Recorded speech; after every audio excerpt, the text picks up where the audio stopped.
Bismillahirrahmanirrahim. Ma kana Muhammadun aba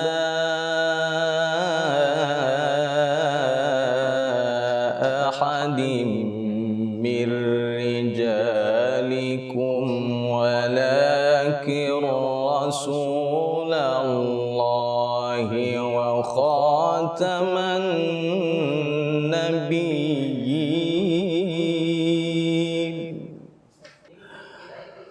wa kana Allahu bikulli syai'in alima. Ya ayyuhalladzina amanu dzkurullah.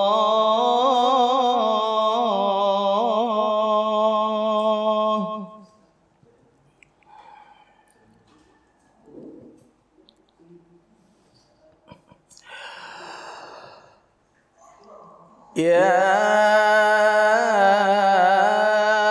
ayyuhalladzina amanu dzkurullaha dzikran katsiran wasabbihuhu bukratan wa asila.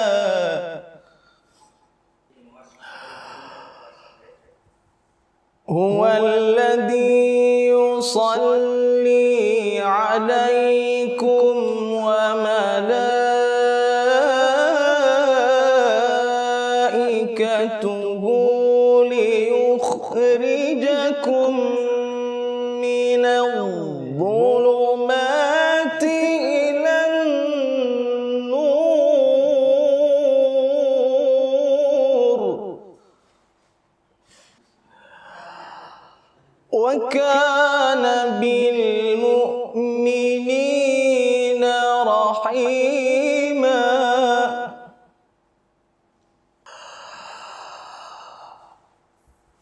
Ma kana Muhammadun aba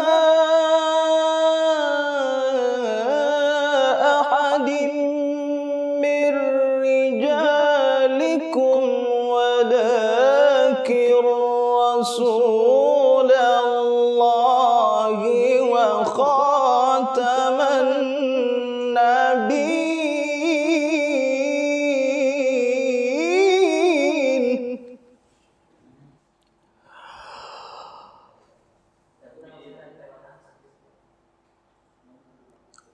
Wa kana Allahu bikulli syai'in alima.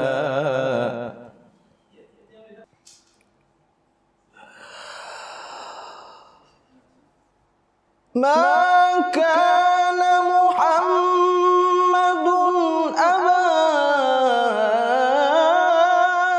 ahadim min rijalikum walakin rasulallahi wa khataman nabiyyin.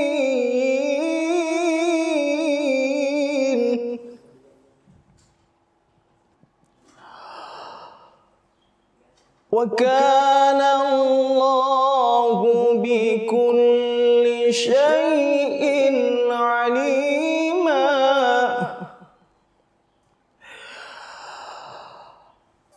Ya ayyuhalladzina amanu dzkurullaha dzikran katsiran wasabbihuhu bukratan wa asila.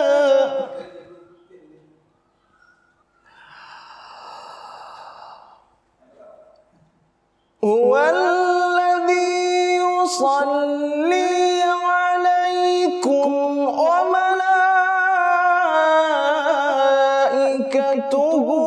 ليخرجكم من الظلمات إلى النور وكان بالمؤمنين رحيما.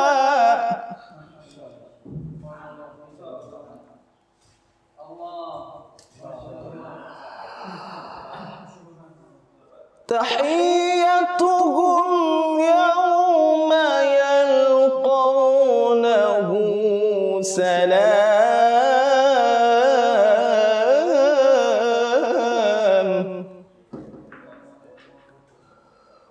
وأعد لهم أجرا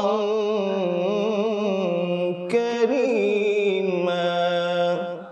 صدق الله العظيم.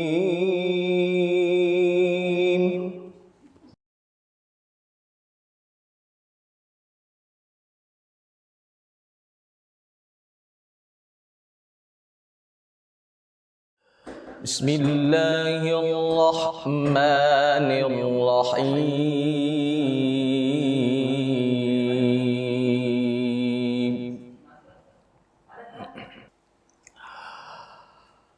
ما كان محمد أبا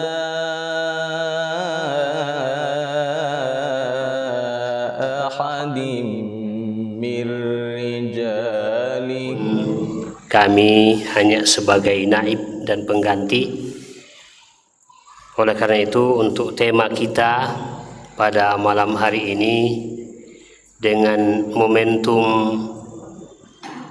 berakhirnya atau akan berakhirnya tahun Hijriah 1445.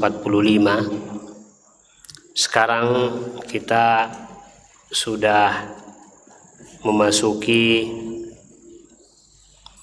hari yang ke-17 ya, dari bulan Dzulhijjah.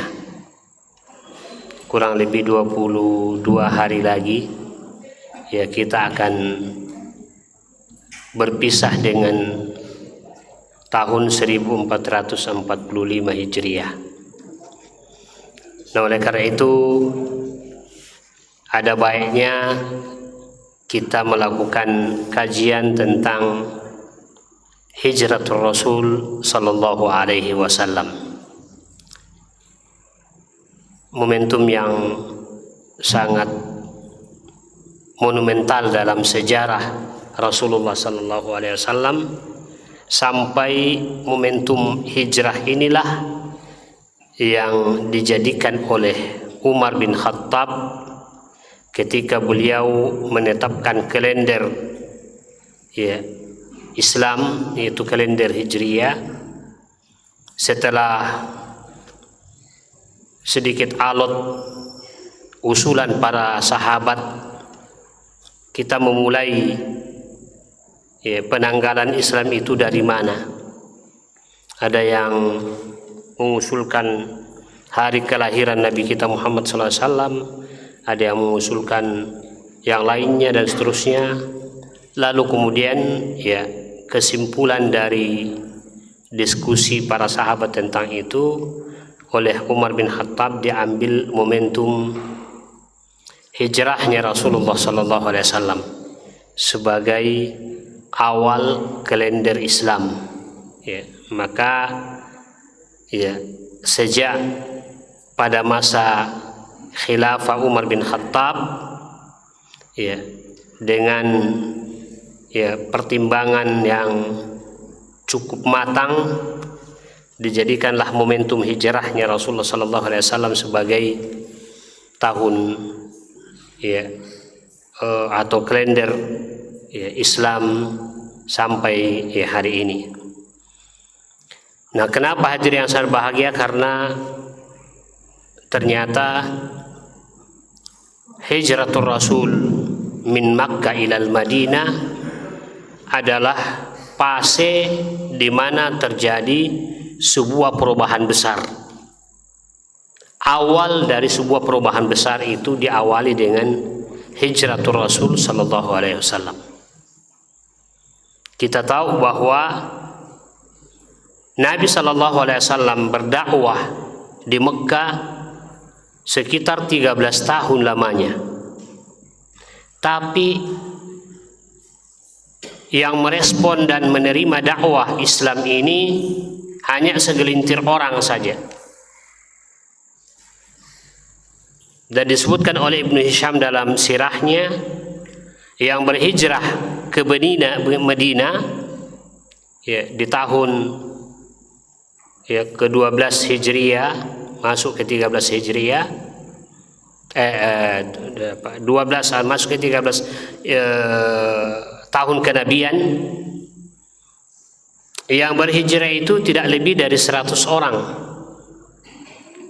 Itu menunjukkan bahwa yang merespon dan menerima dakwatul Islam selama kurang lebih 13 tahun itu tidak lebih dari 100 orang saja. Lamban sekali perkembangan dakwah.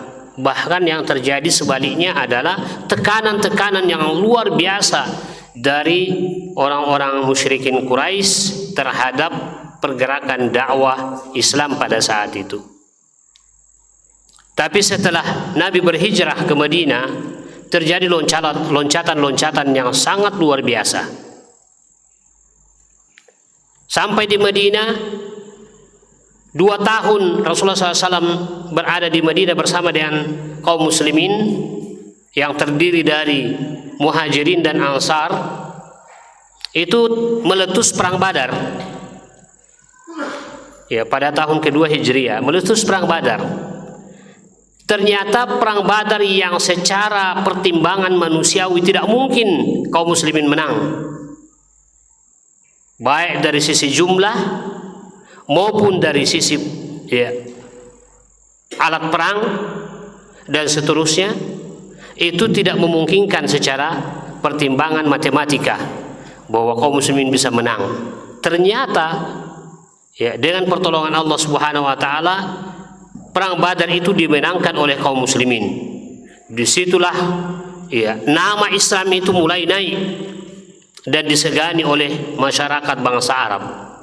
Dan Quraisy yang selama ini sebagai salah satu ya kabilah yang sangat disegani oleh bangsa Arab, akhirnya kemudian ya jatuh pamornya karena dikalahkan dalam perang Badar. Masuk pada tahun ketiga, 1 tahun setelah peristiwa perang Badar, ya, masuk ya perang Uhud.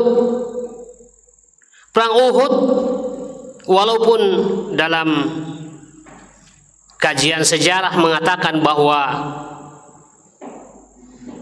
kaum muslimin mengalami kekalahan, tapi kekalahan yang dialami kaum muslimin perang Uhud itu kekalahan yang relatif, ya. Artinya tidak bisa dikatakan bahwa kaum muslimin mengalami kekalahan telak dalam perang Uhud tersebut. Betul bahwa yang korban banyak dari kaum muslimin. Ya. Ada sekitar 70 orang sahabat yang korban sebagai syuhada di perang Uhud. Satu di antaranya adalah paman Rasulullah yang sangat beliau cintai, yaitu Hamzah bin Abdul Muttalib. Tapi perang Uhud tidak berarti bahwa kaum muslimin kalah, karena target dan tujuan orang musyrikin datang memerangi kaum muslimin ya, di Madinah, dan kemudian terjadi perang pada ya, tempat yang ya, kita kenal dengan ya, Gunung Uhud, ya, bukan di atas gunung perangnya, di bawah ya, di bawah ya, lereng gunung ya, daerah yang rata pada saat itu. Disitulah terjadi peperangan ya. Betul korban 70 orang dari sahabat, tapi target yang diinginkan oleh orang-orang musyrikin Quraisy untuk memerangi kaum muslimin dalam perang Uhud itu satu pun tidak ada yang terwujud, karena targetnya itu ada 3. Satu ya, untuk membunuh Nabi SAW, dan alhamdulillah Rasulullah tidak terbunuh. betul ya sempat mengalami kondisi yang sangat menegangkan, ya. Tapi alhamdulillah Allah menyelamatkan Rasulullah SAW. Kemudian yang kedua, targetnya adalah menghabiskan kaum muslimin yang jumlahnya pada saat itu belum begitu banyak. Ternyata juga target ini ya tidak terwujud. Yang ketiga, bagaimana ya mereka menyelamatkan Madinah supaya Madinah ini ya tidak jatuh ke tangan kaum muslimin karena ancaman terhadap perjalanan ya kafilah dagang orang Mekah ketika mereka berangkat ke negeri Syam itu lewat di ya, sekitar kota Madinah, dan itu kalau kaum muslimin ya berkumpul di kota Madinah berarti ancaman terhadap ya bisnis orang Quraisy. Makanya targetnya adalah bagaimana supaya ya merebut ya kota Madinah. Ternyata tiga target ini tidak terwujud dalam perang Uhud. Ya walaupun memang ya banyak korban dari kaum muslimin, tapi ya kekalahan tidak berarti bahwa kaum muslimin mengalami kekalahan telat. Memang ya dalam sejarah katakan ya kekalahan, tapi kekalahan dalam tanda kutip, bukan kekalahan total, karena ya tiga dari target orang musyrikin memerangi ya kaum muslimin di Madinah ya di Bukit Uhud itu ya satu pun tidak ada yang tercapai. Kemudian termasuk juga targetnya ya target orang-orang musyrikin ya dalam perang Uhud itu untuk mengembalikan ya sum'ah, nama baik orang musyrikin Quraisy di depan bangsa Arab. Karena sejak kekalahan 1 tahun yang lalu di perang Badar itu jatuh pamornya orang Quraisy Quraisy.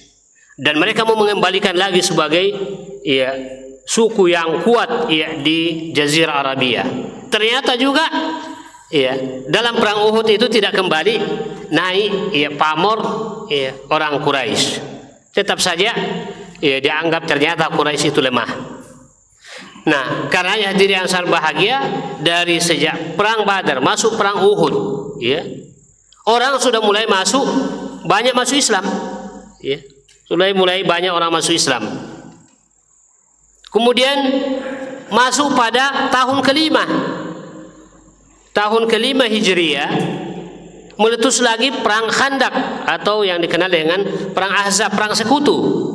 Kenapa? Karena orang Yahudi bersekutu dengan orang musyrikin Arab, bersekutu dengan orang yang Nasrani untuk bersama-sama memerangi ya kota Madinah, memerangi kaum muslimin di kota Madinah. Ya, makanya dikatakan ya perang Ahzab atau perang sekutu. Dikatakan perang Khandaq karena Nabi dan kaum muslimin pada saat itu untuk menghalangi mereka masuk di kota Madinah, terpaksa Rasulullah membuat bersama dengan sahabat menggali parit yang kemudian menyebabkan mereka tidak bisa ya melewati ya parit itu. Ya, bahkan kuda mereka pun tidak bisa meloncati parit yang digali oleh ya, Rasulullah dan para sahabat untuk menghalangi mereka supaya mereka tidak masuk menyerang kota Madinah. Dan kemudian pada akhirnya peperangan berhenti ya, walaupun tidak ada yang korban karena tidak ada peperangan sebenarnya ya, mereka terus menunggu momen dan kesempatan untuk bagaimana bisa masuk menyerang kota Madinah. Dan pada akhirnya Allah Subhanahu wa taala ya menurunkan badai dan angin yang sangat kencang memporak-porandakan kemah-kemah dan tenda-tenda mereka, serta ya tungku-tungku mereka diporak-porandakan oleh angin yang ya begitu kencang yang diutus oleh Allah Subhanahu wa taala untuk menghancurkan mereka. Akhirnya kemudian mereka ya bubar dan pulang. Nah, itu tahun kelima. Masuk tahun ke-6 hadirin yang sangat bahagia, Nabi SAW dan kaum muslimin sudah masuk lagi ke Mekah untuk melaksanakan umroh ya, melaksanakan umroh. Walaupun kemudian tidak jadi karena ketika Nabi sudah berada di Hudaybiyah, daerah sekitar kurang lebih 25 kilo dari kota Mekah, akhirnya kemudian di sana terjadi ya,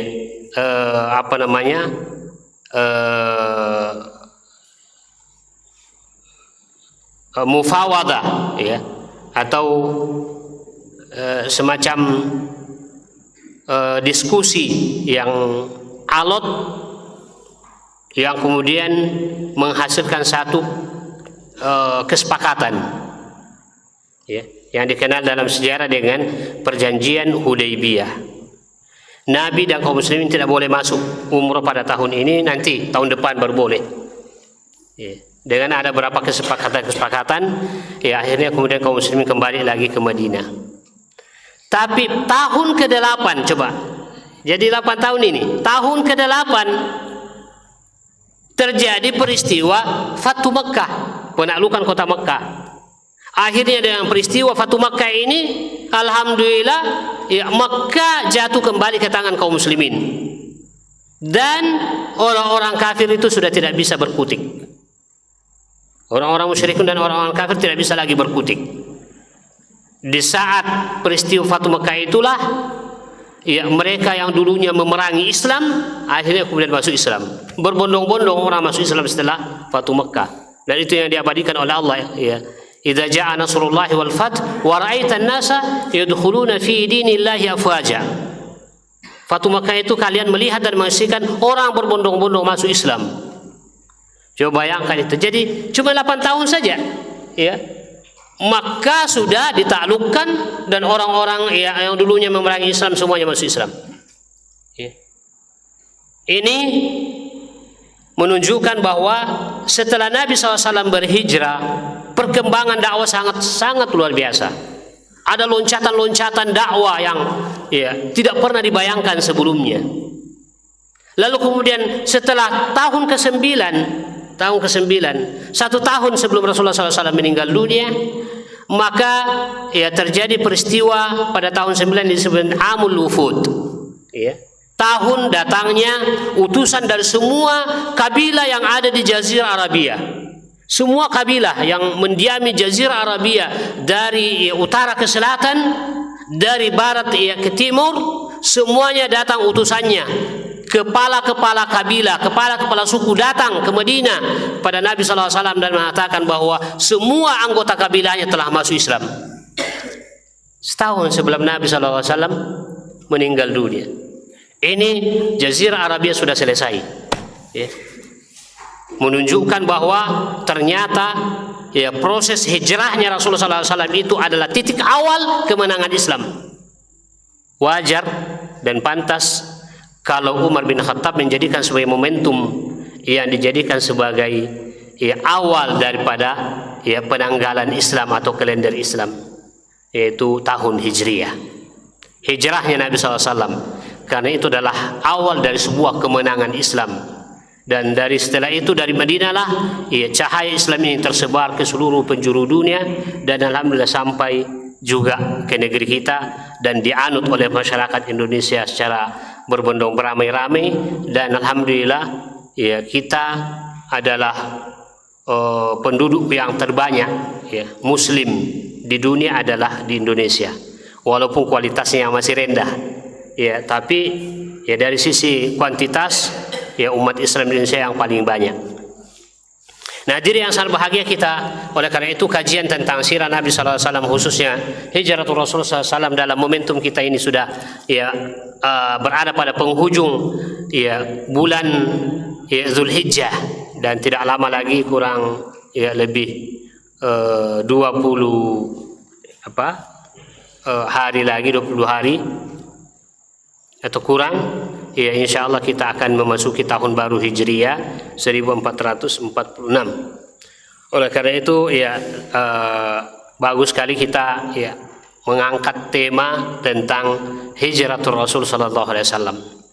Hadirin yang sangat bahagia, hijrahnya Rasulullah Sallallahu Alaihi Wasallam ini diawali oleh satu peristiwa, ya, yang dilakukan oleh tokoh-tokoh, ya, Quraisy, di mana mereka karena sudah bingung bagaimana memberhentikan dakwah Nabi SAW ini, karena dianggap dakwah Nabi SAW ini mengacaukan stabilitas bangsa Arab.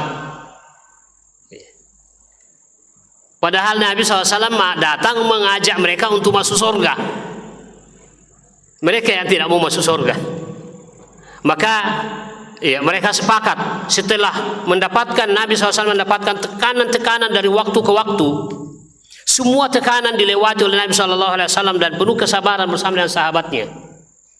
Maka mereka bingung bagaimana caranya ini supaya kita hentikan ini dakwah Islam. Maka ya, mereka di pagi hari melakukan ya, rapat besar, musyawarah besar di parlemen ya, bangsa Quraisy yang disebut dengan Darun Nadwa. Ya. Jadi dulu ya sudah ada ya parlemen ya, namanya Darun Nadwa. Itu ya parlemennya orang ya musyrik Quraisy. Ada masalah-masalah strategis di situ mereka rapat dan membicarakan bagaimana ya solusinya dan penyelesaiannya, termasuk masalah dakwah Rasulullah SAW. Maka ya hampir semua ya utusan kabilah dan tokoh-tokoh kabilah yang ada di ya, Makkah dan sekitarnya itu hadir dalam rapat besar itu, membicarakan apa yang harus dilakukan terhadap Rasulullah terhadap Muhammad dan dakwahnya. Dan ternyata dalam rapat itu dihadiri pula oleh setan. Jadi setan, iblis yang berwujud seperti seorang syekh besar ya, seorang tokoh besar. Dia hadir juga dalam ya, majelis atau parlemen tersebut, dalam rapat tersebut. Tapi sebelum dia masuk di ruangan ya, ditanya oleh peserta, oleh tokoh-tokoh ya musyrikin yang lain, ya, Anda ini dari mana? Ya, dia bilang, saya ini Syekhun Najdi, saya ini syekh tokoh ya, dari Najd. Saya mau ikut dalam rapat kalian untuk memberikan ya usulan-usulan yang strategis terhadap Muhammad dan kaum muslimin. Akhirnya dipersilahkan masuk.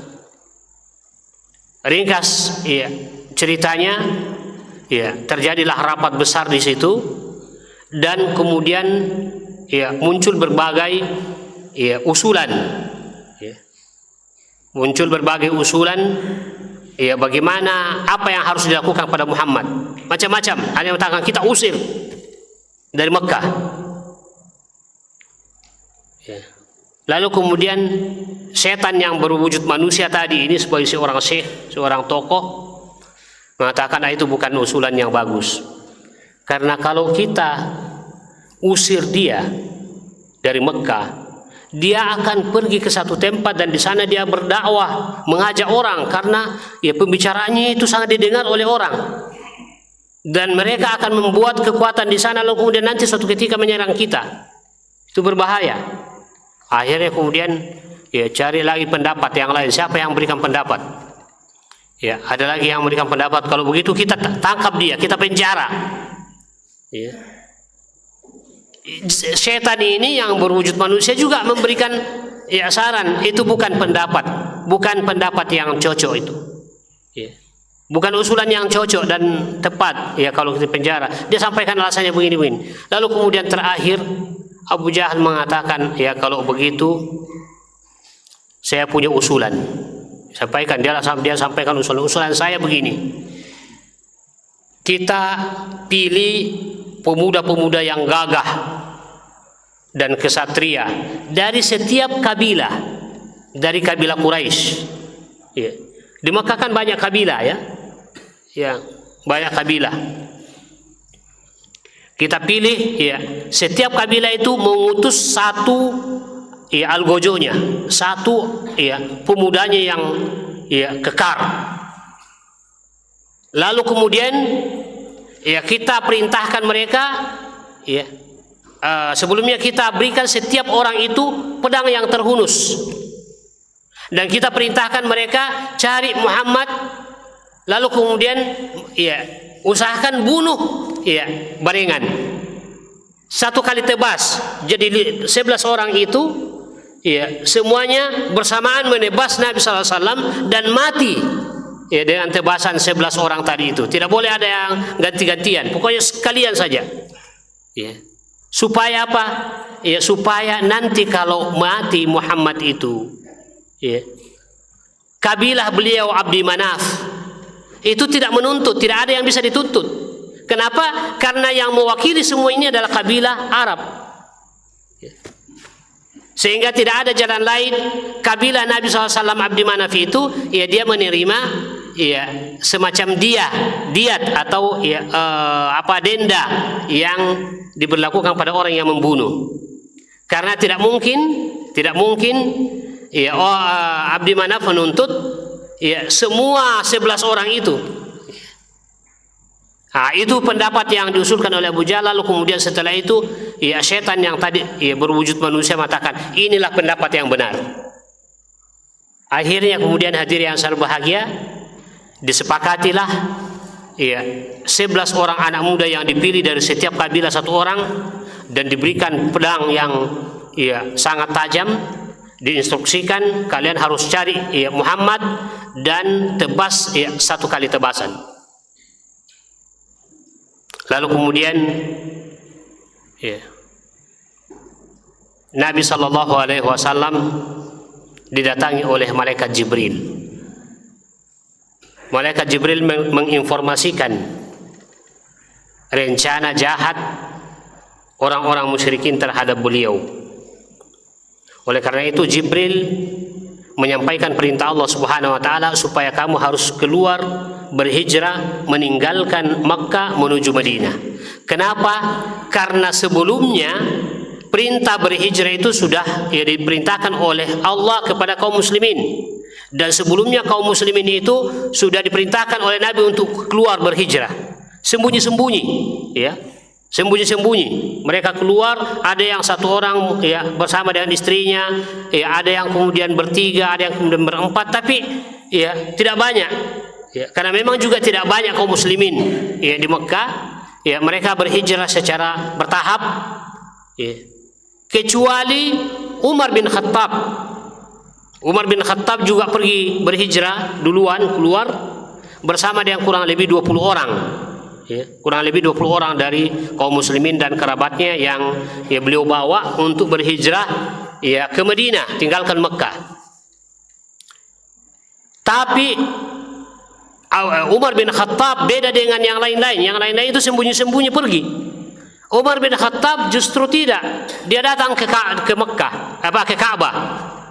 Di samping Ka'bah di mana orang-orang musyrikin ada di situ, lalu kemudian dia berdiri mengatakan, ya, saya akan pergi berhijrah meninggalkan Mekah ini dan menuju Madinah. Oleh karena itu siapa-siapa di antara kalian yang ingin istrinya jadi janda dan anaknya jadi yatim, silahkan tunggui saya di pinggir kota Mekah. Itu ya Umar bin Khattab. Tidak ada yang berani. Tidak ada yang berani mencegat beliau. Berangkatlah ya sampai lolos sampai di Madinah. Yang tinggal di Mekah itu hanya Rasulullah, kemudian Abu Bakar As-Siddiq dan Ali bin Abi Thalib. Tinggal itu. Adapun yang lain ya paling 1-2 yang masih tinggal di Mekah. Jadi Nabi SAW menyelamatkan dulu seluruh kaum muslim berangkat ya. Lalu kemudian Rasulullah SAW tinggal ya bersama dengan Abu Bakar dan ya Ali bin Abi Thalib. Abu Bakar sendiri pun juga ya sebenarnya ya tidak mau keluar karena menunggu Nabi SAW. Ya. Umar juga sudah keluar, sudah berangkat ke Madinah. Maka ya datanglah Jibril menyampaikan pada Rasulullah SAW supaya ya keluar dari Madinah, dari kota Mekah menuju Madinah ya. Dan sekaligus Jibril menginformasikan tentang keputusan ya, persidangan ya, majelis nadwat majelis Darun Nadwah ya, dari orang-orang musyrikin tadi. Maka pada saat itu Rasulullah SAW di siang hari bolong ya, kalau kita mungkin sekitar jam 2 siang, pas ya, panasnya terik matahari, tidak ada orang yang keluar rumah karena panas, semuanya masuk di rumahnya istirahat. Sekitar jam 2 siang beliau dan pelan-pelan dan cukup hati-hati keluar dari rumahnya menuju rumahnya Abu Bakar As-Siddiq.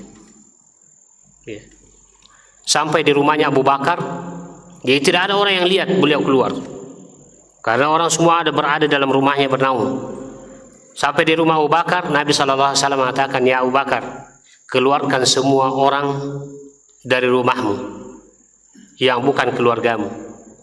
Maksudnya, ya, Nabi SAW supaya pembicaraan kita tidak didengar oleh orang lain. Abu Bakar mengatakan, ya Rasulullah, semua yang ada dalam rumah saya itu adalah keluarga saya, tidak ada orang lain. Setelah itu Nabi SAW mengatakan, ya Abu Bakar, saya diperintahkan oleh Allah Subhanahu Wa Taala untuk meninggalkan Mekah, berhijrah, ya, bersama dengan kaum muslimin yang telah mendahului kita ke Madinah. Oleh karena itu saya, ya, harapkan kamu persiapkan tunggangan, ya, onta yang akan dipakai dalam proses hijrah ke Madinah. Abu Bakar spontan mengatakan, ya Rasulullah, as-suhbatu ya Rasulullah.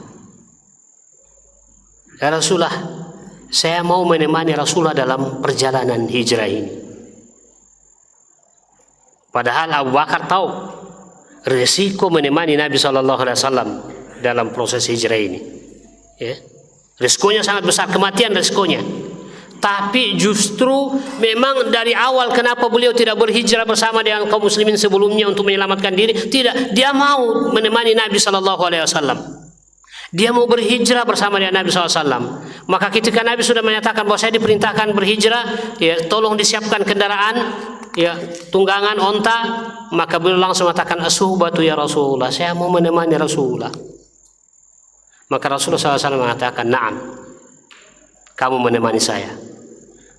Setelah itu lalu kemudian Abu Bakar menangis. Menangis Abu Bakar Siddiq. Menangis bukan karena takut dengan risiko perjalanan hijrah. Menangis karena diberikan kesempatan untuk menemani Rasulullah SAW dalam perjalanan yang sangat monumental ini. Lalu kemudian setelah itu Rasulullah SAW pulang ke rumahnya, dan Abu Bakar sudah mengatur semua strategi bagaimana perjalanan. Pertama, Abu Bakar menyiapkan 2 ekor onta, satu yang beliau tunggangi dan satu yang akan ditunggangi oleh Nabi SAW. Lalu kemudian, ya, Nabi SAW sebelumnya dia sudah menyampaikan strategi bagaimana caranya kita keluar. Tidak langsung mengarah, ya, ke jalan yang akan mengarah ke Madinah, karena ini berbahaya.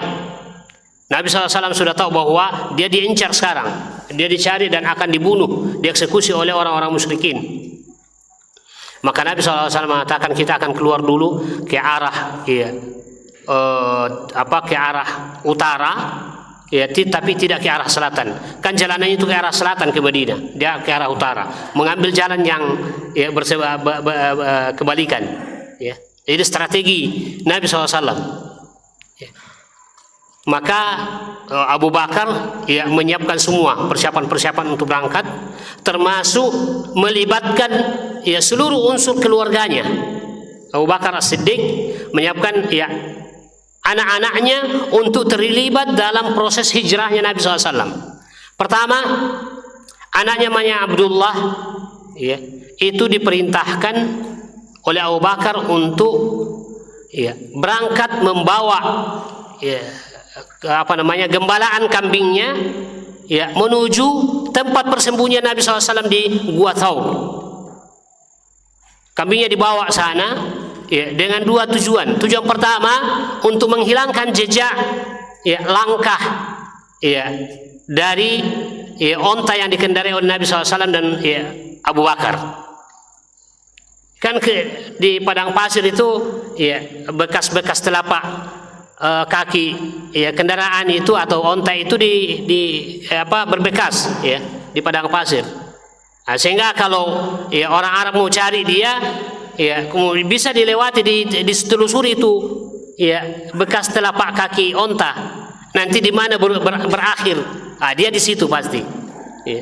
Tapi strategi yang dilakukan dan dimainkan oleh Abu Bakar As-Siddiq adalah, dengan memerintahkan anaknya supaya kambing-kambing kepunyaannya itu digembalakan dan dibawa ke arah Gua Thaur, supaya bekas ya telapak ya kaki onta yang dikendarai oleh Nabi dan ya Abu Bakar itu bisa terhapus.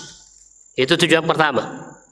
Tujuan kedua, karena ya mereka akan tinggal berapa malam di dalam gua bersembunyi, ya, maka ya tidak ada makanan. Ya, kambing tadi yang dibawa anaknya ke sana itu diperah lalu kemudian ya diberikan kepada Rasulullah dan ya Abu Bakar sebagai makanan yang ya dikonsumsi selama ya beberapa hari persembunyiannya. Tugas pertama. Tugas kedua, ya Abu Bakar berikan kepada anaknya, yaitu ya Asma binti Abu Bakar. Asma binti Abu Bakar disuruh ya kalau malam kamu ya bawakan makanan kepada Rasulullah di atas gunung Thaur dalam sebuah gua. Ini Asma perempuan, tapi karena ya jiwa pengorbanannya yang besar, ya beliau keluar ya menjalankan tugas yang diberikan oleh bapaknya. Termasuk juga Abu Bakar menyewa seorang non-muslim ya, untuk menunjukkan jalan yang tidak lazim dilewati oleh orang-orang yang berangkat ke Madinah. Dia sewa ya. Betul dia bukan muslim, tapi ya dia terikat dengan perjanjian ya sewa. Makanya dia harus amanah, tidak menyampaikan dan tidak membocorkan rahasia ini. Dia disewa untuk kemudian ya bisa menunjukkan jalanan yang bisa dilewati menuju Madinah. Dia termasuk orang ini, Abdullah bin Uraid ini adalah ya orang yang faham tentang perjalanan di tengah padang pasir. Lalu kemudian ya setelah itu Nabi pulang ke rumahnya sore hari. Nabi SAW ya pulang ke rumahnya, dan pemuda-pemuda tadi yang telah diamanahkan untuk membunuh Nabi SAW sudah mulai berkumpul ya menjelang malam di rumah Rasulullah SAW. Jadi rumah Rasulullah SAW itu sudah dikepung ya, oleh ya tim eksekutor dari ya orang musyrikin. Ya. Lalu kemudian ya mereka merencanakan ya eksekusi Nabi SAW itu dilakukan pada jam 00 tengah malam, pas mereka mau ya lakukan. Lalu kemudian ya Rasulullah SAW sudah paham, sudah tahu bahwa mereka sudah di luar semua, ya ingin ya menunggu momen saja, menunggu waktu saja untuk kemudian menebas Rasulullah SAW. Tapi Rasulullah SAW memerintahkan pada Ali bin Abi Thalib. Dia suruh, sini Ali, kamu tidur di tempat tidur saya dan pakai selimut saya. Kamu tidur di situ. Ali juga tahu bahwa ini resiko besar ini, ya, kematian resikonya, tidur menggantikan Nabi SAW di tempat tidurnya. Lalu setelah itu Nabi SAW ya keluar, dan dengan pertolongan Allah Subhanahu wa taala ya mereka ya waktu Nabi SAW keluar mereka sedang tertidur ngantuk karena ya menunggu jam 00 untuk melakukan eksekusi. Ya ngantuk, tertidur, lalu kemudian Nabi SAW keluar pelan-pelan dari rumahnya dan mengambil segenggam tanah, lalu kemudian dilemparkan ya ke ya orang-orang pemuda-pemuda ya musyrikin tadi itu yang sedang tertidur, dan semakin pulaslah ya tidurnya. Sambil Nabi SAW membaca ayat di dalam ya Al-Quran surah ya Yasin, waja'alna min baini aydihim saddan waja'alna min baini aydihim saddan wa min khalfihim saddan fa'aghshaynahum fahum la yubsirun. Itu yang dibaca oleh Nabi SAW sambil kemudian ya melempar ya mereka dengan ya satu genggam ya tanah, tapi kemudian semuanya kena dan kemudian tertidur pulas. Lalu Nabi SAW melewati mereka ya dan menuju rumah Abu Bakar. di rumah Abu Bakar, ya, sudah siap mempersiapkan segalanya. Lalu setelah itu, ya, beliau, ya, naik di atas onta, lalu kemudian jalan sebelum, ya, waktu fajar. Ya. Masih menjelang akhir malam, ya, tidak ada yang lihat, dalam keadaan orang masih tertidur pulas. Nabi dan, ya, Abu Bakar keluar mengendarai 2 ekor onta, ya, menuju arah utara, bukan arah selatan. Kalau arah selatan menuju Madinah, ini justru arah utara, ya, arah utara. Lalu kemudian, ya, sampai di sebuah gunung yang namanya Gunung Thaur. Nabi SAW naik, ya, bersama dengan, ya, Abu Bakar, dan onta yang ditunggangi tadi itu diamanahkan kepada, ya, non muslim tadi yang disewa oleh Abu Bakar. Disuruh pergi tambatkan, ya, onta itu, dan dikasih janji, ya, sekian hari setelah itu kamu datang mengambil kami. Lalu kemudian naiklah Abu Bakar bersama dengan, ya, Rasulullah SAW ke atas, ya, Gunung Thaur, lalu kemudian memasuki gua Thaur tersebut. Di dalam beliau berdua bersembunyi. Dan, ya, apa yang terjadi pada waktu pagi? Orang-orang musyrikin yang mengelilingi rumah Nabi SAW, ya, mengintip masuk ke dalam rumah. Ternyata, ya, Nabi SAW, ya, mereka mengatakan Nabi SAW masih ada di dalam, kita tunggu, ya. Tapi kemudian ada seorang yang datang dan mengatakan, apa yang kalian tunggu di sini? Ya, mereka mengatakan kami tunggu, ya, pokoknya kapan dia bangun kami akan tebas. Ya. Dia bilang, ya, kalian ini sudah rugi. Muhammad itu sudah pergi. Ya. Muhammad sudah pergi, sudah menyelamatkan diri. Ya. Tidak ada gunanya kalian di sini tinggal. Akhirnya kemudian mereka menyesal. Ya. Hilang orang yang menjadi targetnya. Tapi mereka lihat masuk ke dalam masih ada yang tidur di atas tempat tidurnya dan memakai, ya, selimutnya. Tapi setelah pagi bangunlah Ali bin Abi Thalib dari, ya, tidurnya. Ternyata, ya, mereka sangat kecewa. Yang tidur itu yang ditunggu dari tadi malam adalah Ali bin Abi Thalib. Nabi sudah pergi. Ditanyalah Ali, di mana, ya, Muhammad? Ali bin Abi Thalib mengatakan, saya juga tidak tahu. Dia tidak bilang sama saya, cuma saya disuruh tidur di tempat tidurnya. Ya. Kemana perginya? Ya, saya tidak tahu juga. Disitulah hadirin yang sangat bahagia, ya, kegagalan, ya, konspirasi dan rencana orang-orang musyrikin untuk membunuh Nabi SAW. Dan ini strategi yang mereka putuskan itu sebenarnya sangat luar biasa. Tapi, ya, wa makaru wa makarallah wallahu khairul makirin. Mereka membuat makar dan Allah juga membuat makar. Ya.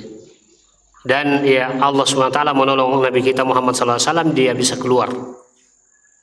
Sejak itulah orang Quraisy bikin lagi rapat pertemuan. Apa yang kita lakukan lepas kita punya, ya, orang yang kita targetkan. Masuklah dia pada daftar DPO, daftar pencarian orang. Akhirnya kemudian mereka lagi sepakat membuat sayembara. Siapa yang bisa mendatangkan Muhammad hidup atau mati, maka baginya 100 ekor onta. Sayembara yang dilakukan oleh orang musyrikin. Ya. Ini tidak tanggung-tanggung, ya. 100 ekor onta itu bukan, ya, nilai sedikit, nilai yang cukup besar. Ya, siapa yang bisa mendatangkan Muhammad hidup atau mati dikasih hadiah 100 ekor onta. Nah, akhirnya hadirin yang sangat bahagia, ya, mereka, ya, punya, ya, masyarakat musyrikin ini punya, ya, obsesi untuk bisa mendapatkan hadiah itu 100 ekor onta. Setiap orang berusaha untuk mencari di mana itu Muhammad bisa didapatkan, ditangkapkah atau dibunuh lalu kemudian diserahkan kepada tokoh-tokoh musyrikin. Ya. Lalu kemudian mereka ke sana kemari mencari. Semua sudah yang mengharapkan ya, hadiah 100 ekor onta itu semua keluar mencari di mana itu. Ya.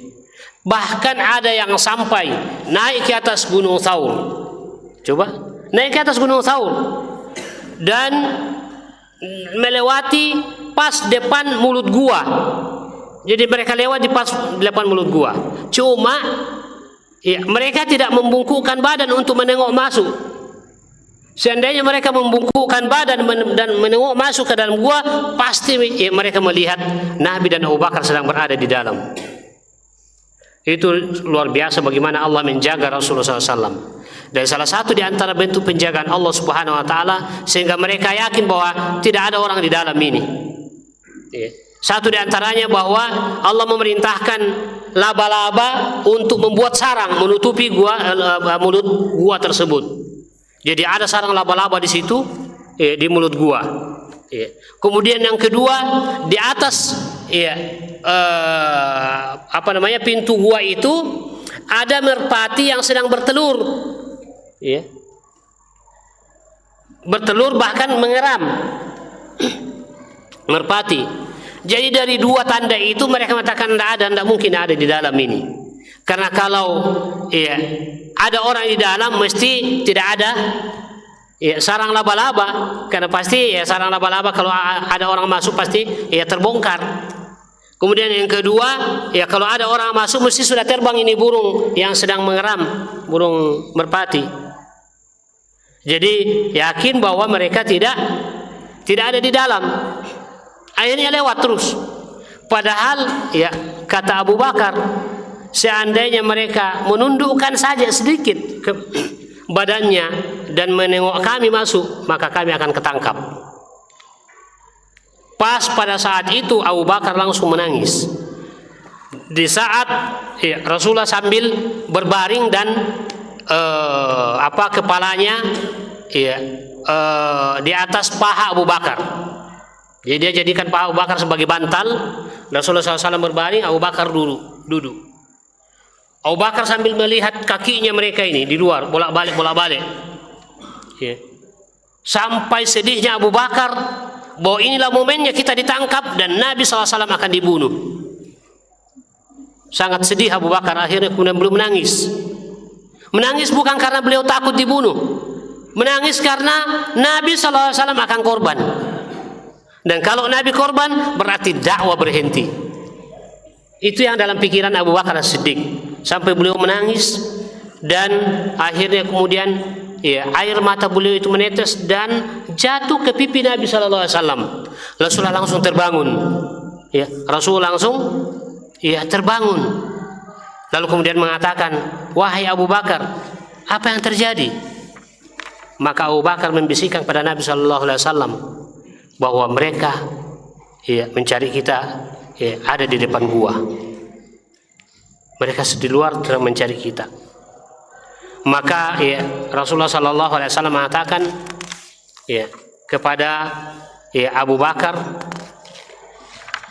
"Madhannuka ya Abu Bakar? La tahzan, innallaha ma'ana." Dalam Quran surah At-Taubah itu disebutkan oleh Allah Subhanahu Wa Taala tentang persembunyian Rasulullah SAW dengan Abu Bakar, dan diabadikan oleh Allah Subhanahu Wa Taala tentang peristiwa itu dalam Quran surah At-Taubah, di mana Rasulullah SAW mengatakan la tahzan innallaha ma'ana.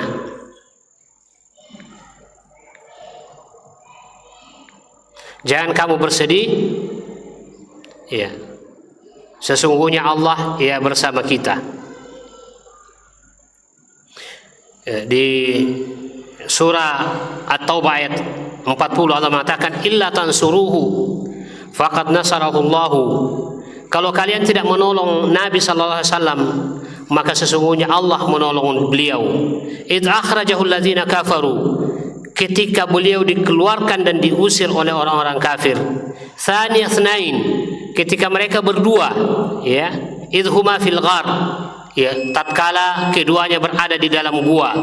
Idz yaqulu li sahibihi, ketika Nabi mengatakan kepada sahabatnya itu Abu Bakar, la tahzan, jangan kamu bersedih, innallaha ma'ana, sesungguhnya Allah beserta kita. Ayat ini turun terkait dengan peristiwa persembunyian Abu Bakar dan Rasulullah di Gua Thaur, dan setelah itu Abu Bakar tenang. Abu Bakar tenang dengan Rasulullah mengatakan la tahzan innallaha ma'ana, jangan kamu sedih, Allah bersama kita. Dan alhamdulillah setelah itu maka pergilah orang Quraisy yang mencarinya tadi dan tidak berhasil menemukan Rasulullah sallallahu alaihi wasallam. Lalu kemudian setelah itu Rasulullah SAW tinggal di Gua Thaur itu selama 3 hari 3 malam bersama dengan Abu Bakar, sambil kemudian menunggu informasi setiap malam yang dibawa oleh putra Abu Bakar yang juga ditugaskan, di samping ditugaskan tadi membawa gembalaannya dengan 2 tujuan, juga satu di antara tujuan atau satu di antara tugas Abdullah bin Abi Bakar itu adalah disuruh mencari informasi bagaimana informasi di kalangan bangsa Quraisy tentang kepergian Nabi SAW. Setiap malam dia datang, dia kasih informasi, perkembangan informasi. Sebegini sekarang mereka punya sikap, pokoknya semua informasi yang berkembang di kalangan musyrikin itu diinformasikan pada Nabi SAW. Sampai setelah 3 hari dianggap sudah mulai mereda suasana, Nabi kemudian keluar bersama dengan Abu Bakar, lalu kemudian memanggil petunjuk jalannya tadi itu yang membawa onta, lalu kemudian setelah itu mereka mengendarai onta menuju arah Madinah, putar haluan lagi menuju arah Madinah, tapi dia tidak melewati jalan yang biasanya dilewati oleh kebanyakan orang, tapi dia lewati jalanan yang agak jauh dari jalanan yang biasa. Dan seperti apa hadirin yang sangat bahagia karena ini panjang kisahnya, mudah-mudahan suatu ketika ada waktu lagi untuk kita bisa lanjutkan bagaimana proses perjalanannya Rasulullah SAW sampai di Kuba, lalu kemudian setelah itu menuju Madinah, dan setelah di Madinah apa yang dilakukan oleh Nabi SAW dan apa yang dilakukan oleh penduduk Madinah. Mudah-mudahan suatu ketika kita bisa lanjutkan penjelasan ini insyaallah. Wa sallallahu ala Muhammadin wa ala alihi wa sahbihi ajma'in, wa akhiru da'wana alhamdulillahi rabbil alamin. Wassalamu alaikum warahmatullahi wabarakatuh.